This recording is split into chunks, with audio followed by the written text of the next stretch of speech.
Salut tout le monde, j'espère que vous allez bien. Aujourd'hui on va se retrouver pour le WWE Rewind numéro 8. Ça fait hyper longtemps que j'en ai pas fait, ça va faire presque un an vu que le dernier, donc le 7ème, date du mois d'avril 2016. Donc bah voilà, ça fait très longtemps que j'en ai pas fait. D'ailleurs je vous le dis direct, n'hésitez pas à me proposer des sujets parce que honnêtement, pourquoi bah, j'ai mis autant de temps avant d'en ressortir un, bah, j'avais pas vraiment beaucoup d'idées au niveau des sujets. Et c'est ça qui est un petit peu incroyable, c'est que c'est je pense le sujet le plus vague qu'il y a sur la chaîne. Je vais quand même repréciser ce que c'est pour ceux qui n'en auraient peut-être pas encore vu, parce qu'entre temps j'ai quand même gagné pas mal d'abonnés. Donc qu'est-ce que c'est le WWE Rewind? En fait c'est une vidéo qui me permet de revenir donc sur un sujet, sur un truc qui s'est passé dans le passé, donc bien évidemment à la WWE et pas ailleurs. Donc ça peut être vraiment tout. Je peux revenir sur un ancien pay-per-view, dire pour moi s'il est surcoté, sous-coté. Je peux revenir sur un catcher, dire ce que j'en pense.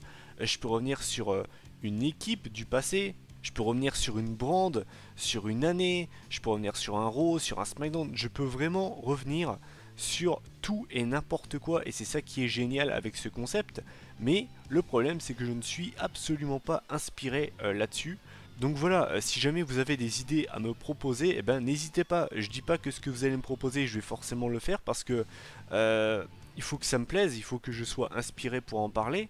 Mais voilà, n'hésitez pas parce que clairement, ça ne me dérangerait pas du tout. Et donc, pour la reprise du WWE Rewind, eh bien, je vais revenir sur un sujet qui me tient à cœur puisque donc c'est la fin du règne de CM Punk. Donc, vous allez me dire lequel? Bah, bien évidemment, son plus long. Hein, le fameux règne qui a commencé au Survivor Series 2011 et qui donc s'est terminé au Royal Rumble 2013, donc règne qui aura duré 434 jours, et ce qui est toujours pour l'instant le règne le plus long de l'ère moderne en tant que champion du monde. Donc, alors pourquoi est-ce que je vais revenir là-dessus? Vous le savez, Punk a perdu le titre donc au Rumble 2013 en perdant donc, face au Rock. Et c'est un sujet qui est souvent débattu sur internet, il y a beaucoup de gens qui trouvent que c'était pas le bon choix. Ne vous inquiétez pas, j'en fais partie, je vais pas défendre cette défaite de Punk. Au contraire, je trouve que ça a été un très très mauvais choix. En plus de ça, ce que je trouve dommage, c'est qu'en fait le mec perde contre le Rock. Tout ça pour en fait avoir la revanche du Cena Rock de WrestleMania 28 en fait au 29, pour que ce coup-ci on va dire qu'il y ait le titre WWE en jeu. Et je trouve ça vraiment con en fait, parce qu'en fait moi ce qui me dérange dans cette défaite de Punk, déjà de 1 c'est contre qui il a perdu, c'est-à-dire contre le Rock, un part-timer qui après le WrestleMania s'en est allé et n'a toujours pas recatché depuis, hein, c'est toujours à l'heure actuelle le dernier match du Rock à la WWE. Donc voilà, déjà l'adversaire ça me dérange, et également la défaite, je sais pas si vous vous souvenez, mais le Rock gagne quand même contre Punk avec un People Elbow quoi. C'est l'un des finishers les plus pourris de l'histoire du catch quoi. Parce qu'encore un Rock Bottom, c'est pas le meilleur, mais je veux dire, c'est quand même, ça passe tu vois, c'est pas dégueulasse un Rock Bottom. Mais un People's Elbow les gars, genre pour moi c'est pire que le zigzag, c'est pire que le 619, et vous le savez c'est des finishers que j'aime pas du tout.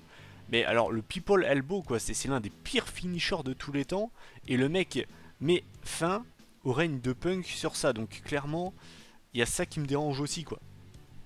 Et puis moi ce que je trouve vraiment dommage en fait avec cette défaite de Punk, c'est que encore une fois ils auraient pu donner cette victoire à un jeune talent. J'ai pas de nom qui me viennent en tête comme ça, mais vous imaginez s'ils auraient donné cette victoire à un mec comme Cesaro, ou j'en sais rien, mais donner une victoire à un jeune talent, comme ça l'aurait directement propulsé, ça l'aurait lancé quoi. Vous voyez ce que je veux dire? Je trouve ça vraiment dommage quoi. Ou bien même, honnêtement, et je suis sérieux, j'aurais préféré que ce soit Cena qui mette un terme à ce règne. Les mecs ont fait que de s'affronter pendant cette période, ils nous ont offert que des matchs excellents, et honnêtement, même Cena qui aurait battu euh, Punk, ça m'aurait beaucoup moins dérangé, mais le Rock pour moi c'était vraiment très très mauvais quoi.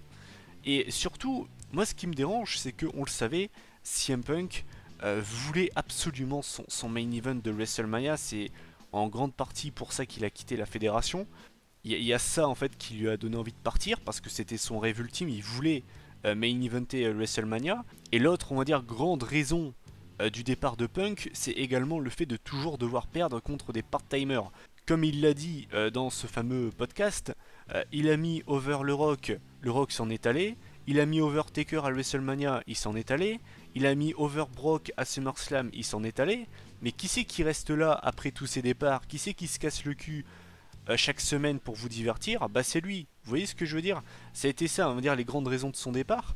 Et clairement, moi ce que j'aurais fait. Alors, comment est-ce que moi j'aurais fait ça? Parce que on le savait, la WWE nous vendait ça comme un once in a lifetime. Il nous l'avait dit pour WrestleMania 28, et au final on s'est retapé un Cena Rock à WrestleMania 29 qui en plus de ça était moins bon que le premier. Moi ce que j'aurais fait, c'est que j'aurais fait perdre le titre de Punk à WrestleMania. C'est-à-dire que vous faites conserver Punk jusque WrestleMania, vous lui donnez pas le Rock bien évidemment, vous lui donnez peut-être pas Cena, mais voilà, bref, vous lui trouvez des adversaires quand même dignes de ce nom, et vous lui faites perdre le titre contre Cena à WrestleMania. Comme ça au final, le Rock perd contre Cena, mais c'est pas un 1v1, c'est un match à 3, donc du coup le Rock peut dire ouais mais mec c'était un match triple threat donc c'est pas comme si tu m'avais battu. Comme ça ils peuvent faire vraiment un deuxième Rock Cena pour un autre WrestleMania plus tard, pour rendre l'affrontement un peu plus épique entre guillemets, parce que là clairement leurs deux affrontements ça a été back to back en 2012 et 2013. Imaginez si le premier Rock Cena ça aurait été en 2012 et le deuxième par exemple, je dis une connerie, en 2016 ou même maintenant, genre en 2017. Ça aurait eu un peu plus d'impact quand même, les gens auraient encore un peu plus attendu on va dire ce rematch. Parce que clairement, leur match de WrestleMania 29, il y avait très peu de fans qui attendaient ce match, et j'ai envie de vous dire heureusement parce que vu la qualité voilà. Donc moi je trouve ça dommage en fait. Pour ceux qui se sont toujours posé la question sur mon avis sur cette défaite de Punk, cette fin de règne en fait, pour moi c'est pas le bon adversaire. Je pense qu'ils auraient dû mettre quelqu'un d'autre. Et j'ai pas aimé la fin. Et voilà, en plus honnêtement on peut encore en parler, mais le règne de Punk, on n'en parle pas assez de ça, et c'est aussi une raison qui l'a bien énervé, c'est que vous pouvez aller voir, je vous invite à aller voir les main events des pay-per-view pendant qu'il a eu son fameux règne de 434 jours. Le mec faisait rarement le main event. Je vais vous prendre un exemple concret pour vous dire à quel point le mec s'est fait entuber. À Over the Limit, on a quand même pour le titre WWE CM Punk contre Daniel Bryan. Si ça donne pas envie, je sais pas ce qui vous donne envie. Je pense qu'à l'époque c'est ce qui se fait de mieux in-ring en termes d'affiches. Et le main event du pay-per-view, c'est quand même John Cena contre John Laurinaitis, les gars. Je sais pas si vous visualisez le machin. Et le mois d'après à No Way Out, le main event du pay-per-view, c'est John Cena contre le Big Show en match de cage. Et le pire, c'est que les deux matchs que je vous ai cités, il n'y avait aucun titre en jeu. Vous voyez ce que je veux dire? On a quand même en main event d'un pay-per-view Cena Big Show, quoi. Vous voyez ce que je veux dire? C'est-à-dire que le règne de Punk, bien évidemment, il a été cool, il a fait très peu de mauvais matchs en pay-per-view pendant ce règne, mais ce qui me dérange avec ce règne de Punk, c'est qu'il a très peu main eventé, et je trouve pas ça normal. Je le dis tout le temps, et vous le savez, hein, pour moi, le champion WWE devrait tout le temps clôturer le pay-per-view, parce que c'est le titre le plus important de ta compagnie, et c'est normalement pour ça que tous les catcheurs de ta compagnie se battent pour. C'est normal, pour eux normalement c'est leur rêve d'être champion WWE, et c'est pas normal pour moi.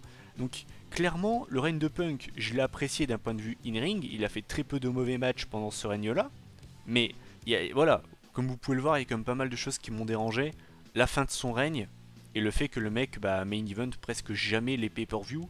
Il a fait quelques main events, hein, mais il en a fait très peu.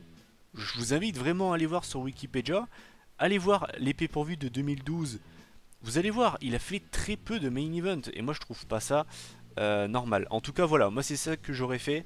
J'aurais fait conserver Punk au moins jusque WrestleMania, et ensuite je l'aurais fait perdre contre Cena et le Rock, donc dans un triple threat. J'aurais donné en fait le titre à Cena, comme ça Punk perd contre un catcheur qui est quand même encore présent à la compagnie, et comme ça la WWE peut nous teaser la revanche entre Rock et Cena pour plus tard. Moi c'est comme ça que j'aurais fait les choses, voilà. Donc n'hésitez pas à donner votre avis en commentaire sur le règne de CM Punk, ce que vous en avez pensé. Qu'est-ce que vous auriez fait pour terminer ce fameux règne de 434 jours qui reste quand même très très marquant. Mais c'est vrai que quand on regarde bien, il y a quand même pas mal de trucs pour moi qui clochent dans ce règne. Donc voilà. N'hésitez pas à donner votre avis en commentaire sur le retour du WWE Rewind. Surtout, n'hésitez pas à me proposer des sujets. Vraiment, ça m'intéresserait. Et puis nous, on se retrouve la semaine prochaine pour la vidéo pronostic de Fastlane 2017. D'ici là, prenez soin de vous. Salut tout le monde!